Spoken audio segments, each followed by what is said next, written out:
अम्मा खनीसा, आप लोग कैसे हो? बिल्कुल ठीक हो। तो फ्रेंड्स आपको कहना चाहूँगी मैं कि जो मेरा जो एसएसटी सब्जेक्ट के अंदर इकोनॉमिक्स वाला पार्ट है ना, वो मुझे बहुत ज़्यादा टफ लगता है। तो उसके लिए हमारे गणपत सिंह राजपुरी सर हैं, वो क्लासेस शुरू करने वाले हैं। तो आप भी उनकी क्लास देख सकते हैं। अगर आपको इकोनॉमिक्स से प्रॉब्लम आती है तो मुझे बहुत ज़्यादा आती है। तो इकोनॉमिक्स की क्लास तो मैं गणपत सिंह राजपुरी सर की देखने वाली हूँ, और अभी उन्होंने शुरू नहीं की है। 25 फरवरी या 15 फरवरी से शुरू करेंगे वो सर क्लासेस। और फ्रेंड रही दूसरी बात, अब जो है ना, हम जो हमारे मेन सब्जेक्ट है ना, 4 जो मैंने आपको बताए थे, हिस्ट्री, ज्योग्राफी, पॉलिटिकल साइंस और इकोनॉमिक्स। तो इकोनॉमिक्स की क्लासेस तो तब से शुरू हो जाएगी। बाकी जो 3 सब्जेक्ट है ना, इनको हमें ही क्लियर करना है, और आराम से डीपली पढ़ते हुए। अभी आप लोग सोच रहे होंगे कि इतना धीरे क्यों चल रहा है कोर्स, है ना। तो ऐसे होता है कि शुरू में जब हमें कुछ नहीं आता है ना तो धीरे धीरे पढ़ना चाहिए, और हर एक टॉपिक को ध्यान से पढ़ना चाहिए। जैसे फरवरी का महीना जाएगा ना, उसके बाद में मैं बुक्स लेके बुक से तैयारी करने लग जाऊंगी। एक दिन की 4-4, 5-5 टॉपिक करेंगे हम। लेकिन अभी जो है अलग अलग सब्जेक्ट के टॉपिक कर रहे हैं, और उसके बाद में एक ही सब्जेक्ट के टॉपिक करेंगे बहुत सारे। लेकिन वो मार्च वाले महीने की बात है, अभी फरवरी महीना चल रहा है। तो फ्रेंड्स आपको मैं कहना चाहूँगी, जो हमारा मैंने कल इंडियन हिस्ट्री का मैंने एक टॉपिक ले लिया था, सिंधु सभ्यता, जो कि मेरा आधा ही हुआ था। तो सिंधु सभ्यता, और अब मैं सोच रही हूँ कि एक ही सब्जेक्ट के 2-2 टॉपिक हम एक साथ करें। तो आज मैं सिंधु घाटी सभ्यता और वैदिक काल वाला टॉपिक पढ़ने वाली हूँ। सिंधु घाटी नगर सभ्यता, जिनका सामाजिक और धार्मिक आर्थिक जीवन और उनके जितने भी महत्वपूर्ण तथ्य होते हैं वो, और वैदिक काल में सामाजिक और धार्मिक जीवन, आश्रम और संस्कार। तो फ्रेंड्स कल एक कमेंट्स आया था कि लोक प्रशासन की कौन सी बुक है मेरे पास में। तो मैं आपको बताती हूँ मैं लोक प्रशासन की कौन सी बुक पढ़ रही हूँ। वैसे सिलेबस चेंज हो गया है ना। लोक प्रशासन की पुरानी बुक थी, क्योंकि मैं आपको बता रही हूँ, जब मैं रीट की तैयारी कर रही थी उसी दौरान मैंने 1-2 बार सेकंड ईयर का दिया था। लेकिन तैयारी करके नहीं दिया मैंने कभी भी एग्जाम। थोड़ी बहुत तैयारी होती है तो वो तैयारी भी नहीं मानी जाती, आपको सही बताऊँ तो।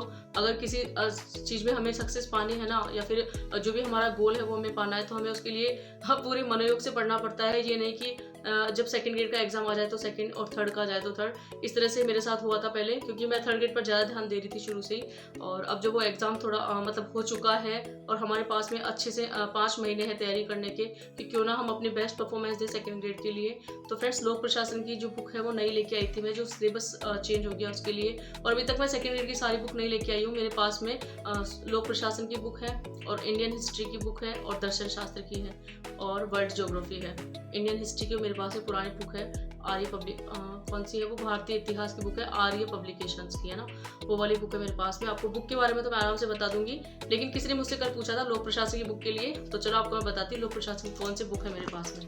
फ्रेंड्स अभी राजस्थान की जीके में कर रही हूँ, इससे क्लियर दीनदयाल की बुक है ये। और इस बुक में क्या है, मैं नई बुक लेके आई हुई है, और अभी शुरुआत हो रही है इसमें मेरी।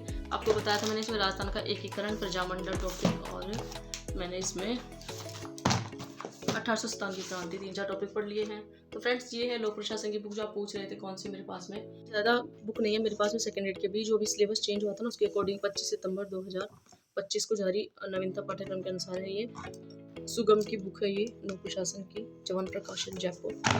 आपको मैं बताती हूँ, पुष्पेंद्र कसाना जी है, और इसमें टोटल पेज है 176 पेज है इसमें टोटल।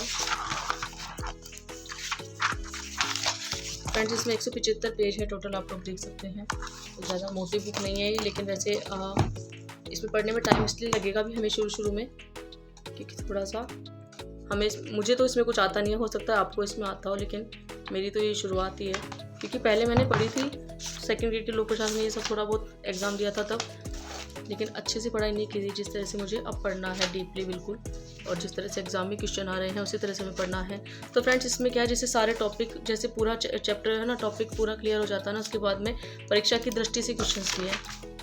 ये देखो पूरा परीक्षा की दृष्टि से है। और एक चीज़ और बताऊँ आपको, देखो जैसे इसमें लोक प्रशासन जुड़े सारे महत्वपूर्ण वक्तव्य हैं, और ये महत्वपूर्ण तथ्य, ये सारी पुस्तकों के नाम, ये सब एक जगह मिल जाएगी हमें। तो फ्रेंड्स मुझे तो बुक, और लास्ट में ऑब्जेक्टिव है बहुत सारे, ये देखो बहुत सारे ऑब्जेक्टिव है। तो मुझे बुक अच्छी लगी तो मैं लेके आ गई। तो फ्रेंड्स लोक प्रशासन के इसमें भी मेरा दूसरा टॉपिक चलेगा आज। फ्रेंड्स अभी क्या करना है हमें, हमारा सिर्फ डेली का जो रूटीन है ना वो बनाना है, थोड़ा 20-21 दिन तक, क्योंकि एकदम से डेली रूटीन बनाना बहुत मुश्किल हो जाता है, सारे घर के काम को संभालते हुए फिर स्टडी करना, तो थोड़ा सा मुश्किल हो जाता है हमारे लिए। लेकिन कोई ना, धीरे धीरे टॉपिक क्लियर करेंगे अभी तो हम, और जैसे हमारे टॉपिक धीरे धीरे क्लियर हो जाएंगे, या फिर हमें लगेगा कि हाँ हमने 1-2 बार रिविजन कर लिया है सिलेबस का, उसके बाद में हम थोड़ा स्पीड से अपना रिविजन करेंगे। लेकिन अभी जो शुरुआत है ना हमारी, वो धीरे धीरे होगी, तो इसमें आपको घबराने की जरूरत नहीं है। शुरुआत इसी तरह से होती है, और वैसे भी हमें इसमें कोई ज्ञानी नहीं बनना है, सिर्फ हमें हमारा एग्ज़ाम क्लियर करना है और एग्ज़ाम के पॉइंट ऑफ व्यू से जो चीज़ इंपॉर्टेंट होती है ना हमें वही सीखनी है। ज़्यादा इतना हमें माथापच्ची नहीं करनी है, ज़्यादा स्ट्रेस नहीं लेना है कि हाँ बस ये एग्ज़ाम तो हमें इस बार क्लियर करना ही है। ऐसा कुछ नहीं होता है। हम सोचते तो बहुत है ऐसा, लेकिन जब ऊपर वाले ने हमें पढ़ने के लिए इतना मौका दिया है कि हाँ हम घर के काम को संभालते हुए पढ़ाई कर रहे हैं, तो वो दिन भी दूर नहीं जब हमें सक्सेस मिलेगी। लेकिन बस हमें थोड़ा सा धैर्य और थोड़ा संयम रखना आवश्यक है इसके लिए, और हमेशा हमें कर्म करते रहना है। मैं ये बात इसलिए कह रही हूँ क्योंकि थोड़ी सी ऐसे लगता है कि हाँ हमें लाइफ के अंदर थोड़ा सा संतोष और संयम रखेंगे ना, तो कोई भी चीज़ जो हमारे लिए मुश्किल नहीं होगी, बहुत आसान हो जाएगी।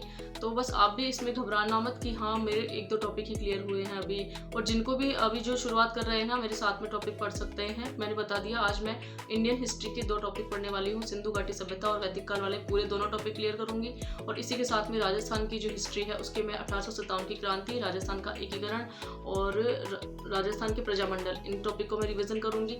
और जो मेरा लोक प्रशासन है उसमें सेकंड चैप्टर को शुरू करूँगी। अब मैं ये नहीं कर रही मुझसे पूरे हो पाएंगे या नहीं, लेकिन मैंने अपना टारगेट बनाया है आज जिसे पूरा करना ही है।